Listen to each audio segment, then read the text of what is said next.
કેમ છો? મજામાં. રવિવારની બોલતી ટૂંકી વાર્તામાં આપ સૌનું સ્વાગત છે. મારા મિત્રો એવું કહેવાય છે કે સંગઠન એટલે કે કમ્યુનિટી ત્યારે જ વિકાસ પામે છે, ત્યારે જ આગળ વધે છે કે જ્યારે સંગઠનના સભ્યો વચ્ચે એકતા હોય, તાલમેલ હોય. આવી જ કોઈ વાતને વાર્તા તરીકે ખૂબ સરસ રીતે લખાયું છે. આજની જે વાર્તા છે તેનું નામ છે સંગઠનોનું નવસર્જન. આ વાર્તા જીવનની ભેટ નામનું એક પુસ્તક છે કે જે પુસ્તક ઓએસિસ પબ્લિકેશન હાઉસે છાપેલું છે. અને ઓએસિસ પબ્લિકેશન હાઉસ એટલે ઓએસિસ મુવમેન્ટ નામનું એક એનજીઓ છે, જે એનજીઓ યુથ્સ અને ટીનેજર્સ માટે કેરેક્ટર બિલ્ડિંગના એજ્યુકેશન ઉપર એટલે કે ચારિત્ર ઘડતરના શિક્ષણ ઉપર કામ કરે છે. આ એનજીઓનું કામ ખૂબ જ સરસ છે અને ખૂબ સરાહનીય છે. આજની વાર્તા શરૂ કરીએ. આજની વાર્તા સંગઠનોનું નવસર્જન.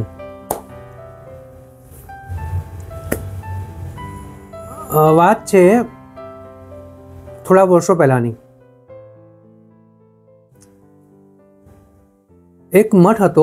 એ મઠના મઠાધિપતિ ખાસી ઉંમરના હતા. 70-72 વર્ષથી તેમની ઉંમર હશે. હવે આ મઠના જે મઠાધિપતિ હતા તેમને એવું લાગવા માંડ્યું, એવો અનુભવ થવા માંડ્યો કે હવે જે નવી પેઢી છે તે આ મઠથી દૂર ભાગી રહી છે. એટલે કે અમારી ઉંમરના જે 70, 75, 65 વર્ષના લોકો છે, 80 વર્ષના લોકો છે, તે લોકો મઠને જીવતું રાખી શકે છે, પરંતુ જે નવા લોકો, નવા સભ્યો જોડાતા નથી, યુવાનો આવતા નથી, તેનાથી એક બીક એવી લાગે છે કે કદાચ સંગઠન પડી ભાગે. આ ચિંતામાં તેમના દિવસો વીતી રહ્યા હતા. તેવામાં તેમને ખબર પડી કે તેમના ગામની પાસે એક જંગલમાં એક નાનકડી ગુફામાં એક પરમ સાધુ આવેલા છે. ત્યાં તપસ્યા કરી રહ્યા છે. તો મઠાધિપતિને થયું હું તેજસ્વી માણસને મળું અને મારી જે ચિંતા છે તેમની સાથે વ્યક્ત કરું. મઠાધિપતિ એ ગામની નજીક આવેલા જંગલની ગુફા પાસે ગયા.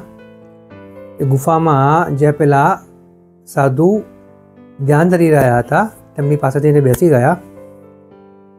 પછી પેલા સાધુનું ધ્યાન પૂરું થયું અને તેમણે જોયું કે તેમની સામે કોઈક બેઠેલું છે. તો આ સાધુએ પેલા ભાઈને સ્વાગત કર્યું અને કહ્યું કે તમે કેમ આવ્યા છો? એટલે મઠાધિપતિએ કહ્યું કે મહારાજ, હું તમારા દર્શન કરવા આવ્યો છું અને મારી એક ચિંતા પણ છે, તે ચિંતાની તમારી સાથે વાત કરવા પણ આવ્યો છું. મઠાધિપતિએ તે સાધુએ તે મઠાધિપતિને કહ્યું કે તમે કહો, તમને શું તકલીફ છે? હું મારી પાસે કંઈ એનો નિકાલ હશે તો તમને ચોક્કસ કહીશ. મઠાધિપતિએ કહ્યું કે મારી ચિંતા એ જ છે કે આટલા ઘણા વર્ષોથી અમે સંગઠનને, આપણું જે ધાર્મિક સંગઠન છે કે જે ધર્મ વિશે શીખવાડે છે, ધર્મ કેવો હોવો જોઈએ, ધર્મમાં શું થઈ શકે, શું ના થઈ શકે, ધર્મ એટલે શું, આ બાબતને અમે લોકો સુધી પહોંચાડતા આવ્યા છીએ. હવે તકલીફ એવી છે કે અમારા સંગઠનના મોટાભાગના લોકો વૃદ્ધ થઈ ચૂક્યા છે અને આ સંગઠનમાં નવા યુવાનો જોડાતા નથી.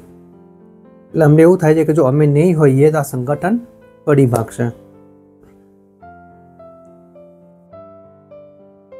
પેલા સાધુએ કહ્યું કે તમારા સંગઠનના મુખ્ય માણસો કેટલા?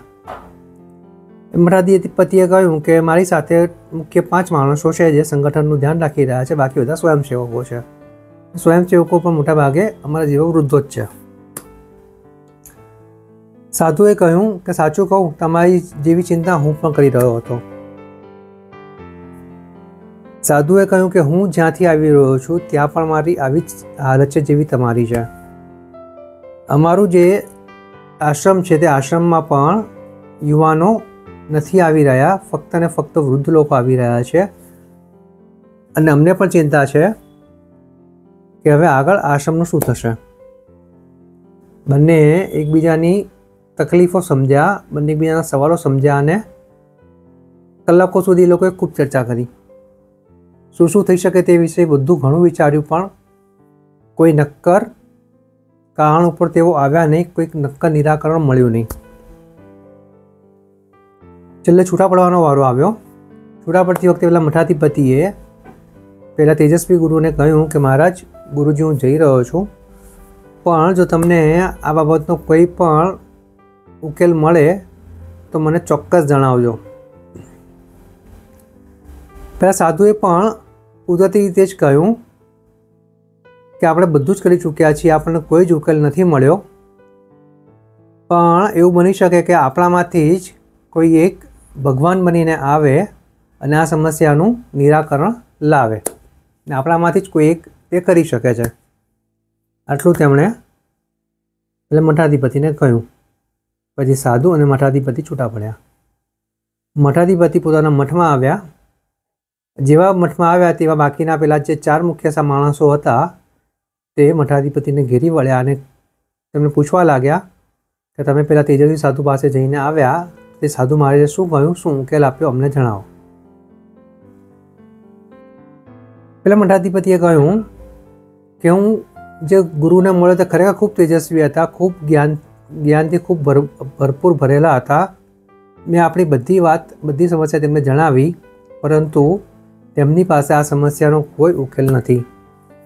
તેમની સમસ્યા પણ આપણા જેવી જ છે. એમના આશ્રમમાં પણ નવયુવાનો નથી આવી રહ્યા, તેમને ત્યાં પણ વૃદ્ધોની સંખ્યા જ વધારે છે. પણ છતાં મને ચોક્કસ એટલું એવું કહ્યું કે આપણામાંનો જ કોઈ એક ભગવાન સ્વરૂપે આવીને આ સમસ્યાનો હલ કરી શકે છે. તે આપણામાંનો એક હોઈ શકે છે. જેવી આવી વાત મૂકી એટલે બધા જે બાકીના 4 જણા હતા મઠાધિપતિની સાથે એ લોકો વિચારવા લાગ્યા અને મઠાધિપતિ પોતે પણ વિચારવા લાગ્યા. 5ને પોતે એકબીજાને એવી રીતે જોવા લાગ્યા કે જાણે પહેલી વાર જોતા હોય. તેઓ એકબીજામાં ભગવાનને જોવાનો પ્રયાસ કરી રહ્યા હતા.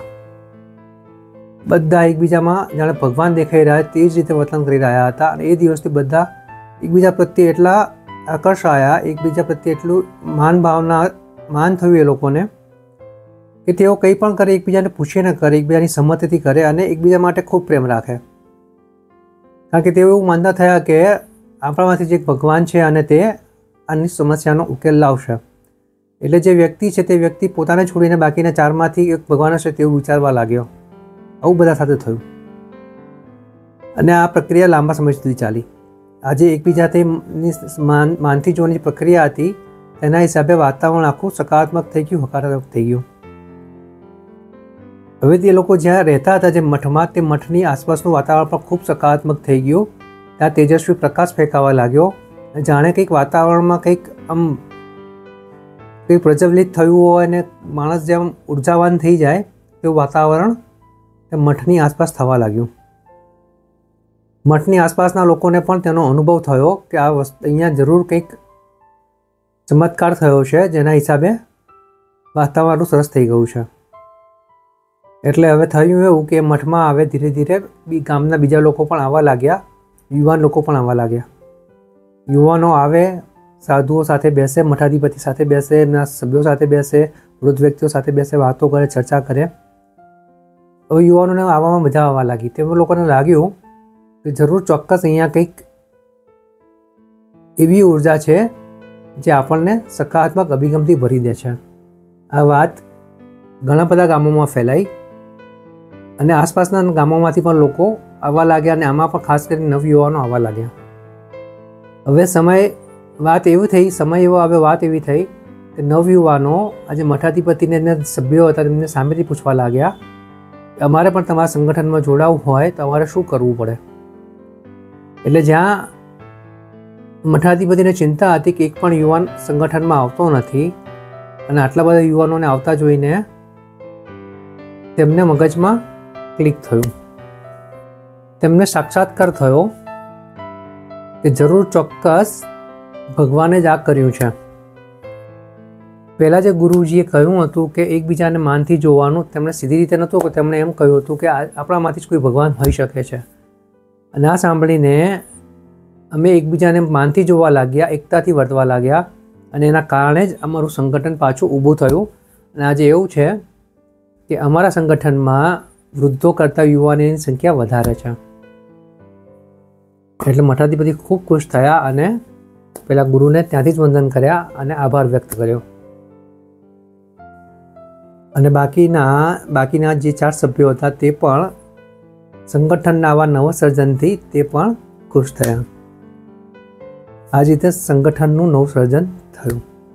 મારા મિત્રો, આજે વાર્તા છે સંગઠનનું નવસર્જન તે અહીંયા પૂરી. આ વાર્તા આપણા જીવન વિશે ઘણો બધો સંદેશો પાઠવી જાય છે. જ્યારે આપણે વ્યક્તિગત રીતે કામ કરતા હોઈએ ત્યાં તો બરાબર છે કે આપણી જવાબદારી આપણા પૂરતી સીમિત હોય છે અને આપણે સમાજ માટે જવાબદાર હોઈએ છીએ. પણ જ્યાં સંગઠનની વાત હોય છે ત્યારે બધાએ સાથે મળીને કામ કરવાનું હોય છે. અને જ્યારે કામમાં કંઈ ખોટ આવે છે, કામમાં નિષ્ફળતા મળે છે, ત્યારે તે બધાના ભાગે વહેંચાય છે. અને આવું જ કંઈક સફળતા સાથે પણ થાય છે. સફળતા મળે છે ત્યારે પણ સફળતા સંગઠનના બધા સભ્યો વચ્ચે વહેંચાય છે. એટલે અહીંયા જે વાત હતી તે એવી હતી કે સંગઠનના જે સભ્યો હતા તે એકબીજાને અલગ નજરથી જોતા હતા. તે લોકોને એકબીજા ઉપર વિશ્વાસ ન હતો અને વારે ઘડીએ શંકા કરતા હતા. ના કારણે જ સંગઠન પડી ભાગવાને આરે હતું. પણ જેવું તેમને એક રામબાણ મળ્યું કે કોઈનામાં પણ ભગવાન હોઈ શકે છે 5માંથી, એટલે બધા એકબીજાને ભગવાનની નજરે જોવા લાગ્યા. એવું જોવા લાગ્યા કે મારી બાજુવાળો જે વ્યક્તિ તે જ ભગવાન છે. અને માનથી આદરથી જોવા લાગ્યા અને માનથી આદરથી વર્તવા લાગ્યા અને એકતાથી કામ લેવા લાગ્યા. અને મારા મિત્રો, એવું કહેવાય છે કે જ્યાં એકતા નથી હોતી ત્યાં સંગઠન પડી ભાંગે છે અને જ્યાં એકતા હોય છે ત્યાં સંગઠન વિકસે છે. તો બસ મારા મિત્રો, આપણે પણ સંગઠિત થઈને આગળ વધીએ અને આપણા જીવનને ઓર વધારે વિકાસશીલ અને વિકસિત બનાવીએ. અમારા મિત્રો, આ જ પ્રકારની રવિવારની બોલતી ટૂંકી વાર્તાઓ રોજના સુવિચારો એટલે કે કોર્સ અંગ્રેજી અને ગુજરાતીમાં, આ ઉપરાંત વિદ્યાર્થીઓ, વાલીઓ અને શિક્ષકને ઉપયોગી એવા એક્ઝામ कैसे की थी, રિઝલ્ટ कैसे की थी જેવા પોઝિટિવિટીથી ભરેલા લાઈફ ચેન્જિંગ વિડીયોઝ, આ ઉપરાંત ઘણી બધી અગત્યની વાતો, આ બધા વિડીયોઝ કે પોઝિટિવિટી ભરેલા છે તે જો તમે જોવા માગતા હો તો મારા યુટ્યુબ ચેનલ છે નીલ ડૂડ મૂવમેન્ટ, એની ઉપર તમે બધા વિડીયો જોઈ શકો છો. અને મારા મિત્રો, એક પોઝિટિવિટીની ચેનની એક મેં શરૂઆત કરી છે, સાંકળની શરૂઆત કરી છે. મારી ઈચ્છા છે કે તમે આ પોઝિટિવિટીની ચેનને, સકારાત્મકતાની ચેનને તમારા ફ્રેન્ડ ગ્રુપમાં, ફેમિલી ગ્રુપમાં, ઓફિસ ગ્રુપમાં, વોટ્સએપ ગ્રુપમાં, સોસાયટી ગ્રુપ વગેરે જગ્યાએ આગળ ફોરવર્ડ કરો, શેર કરો, સબસ્ક્રાઈબ કરો અને કમેન્ટ પણ કરો.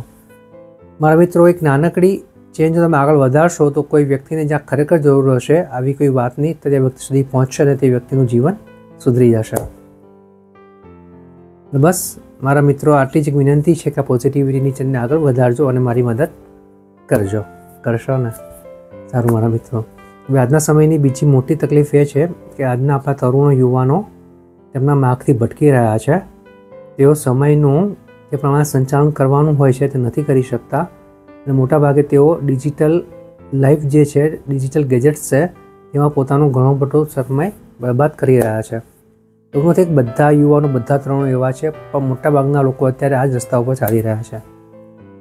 મારા મિત્રો, આ થઈ એક સમસ્યા. હવે આ સમસ્યાનું સમાધાન શું? આ સમસ્યાના સમાધાન માટે ઓએસિસ મૂવમેન્ટ નામનું જે NGO છે તેનું પબ્લિકેશન હાઉસ છે, ઓએસિસ પબ્લિકેશન હાઉસ, તેમણે માનસિક સ્વાસ્થ્યની શૃંખલા એમ કરીને 10 પોકેટ બુક બહાર પાડી છે. આ 10 પોકેટ બુકમાં અલગ અલગ વિષયો છે, જેમાંના અમુક વિષયો કહીએ તો ડિજિટલ લાઈફની લત, નશાથી થતો નાશ, મિત્ર કેમ બને છે શત્રુ, મનોરંજન કે મીઠું ઝેર, આવી બીજી 6 પુસ્તકો છે. ટોટલ 10 પુસ્તકો છે. આ પુસ્તકોમાં કંઈક ને કંઈક એવા ઇલાજ આપેલા છે કે જેમાંથી આપણી જે ભાવિ પેઢી છે તે સમયનો સદુપયોગ કરી શકે છે અને પોતે ક્યાં ખોટું કરી રહ્યા છે તે સમજી શકે છે. આ પોકેટ બુક જો વાલીઓ વાંચે, શિક્ષકો વાંચે તો પણ તેમના માટે ખૂબ શ્રેષ્ઠ છે અને વિદ્યાર્થીઓ સુધી પહોંચાડવામાં આવે, બાળકો સુધી પહોંચાડવામાં આવે તો તેનાથી પણ વધારે સારું છે. આ પોકેટ બુક તમને ઓએસિસ પબ્લિકેશન હાઉસ જે બરોડા સ્થિત છે ત્યાંથી તમને મળી શકે છે. તો નંબર હું અહીંયા પોસ્ટ કરી રહ્યો છું.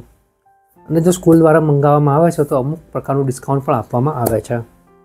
મારા મિત્રો, આજે માનસિક સ્વાસ્થ્યની શૃંખલા છે તે આજના ટીનેજર્સ બાળકો માટે, યુવાનો માટે ખૂબ જરૂરી વસ્તુ છે અને આપણે તે લોકો સુધી પહોંચાડવી જ જોઈએ. મારા મિત્રો, આપણે મળીશું આવતા રવિવારે. આવતા રવિવારની બોલતી ટૂંકી વાતોનું નામ છે જીર્ણોદ્ધાર કે પુનઃનિર્માણ. આવતા રવિવારની બોલતી ટૂંકી વાતોનું નામ છે જીર્ણોદ્ધાર કે પુનઃનિર્માણ. મળીએ આવતા રવિવારે. ત્યાં સુધી આવજો.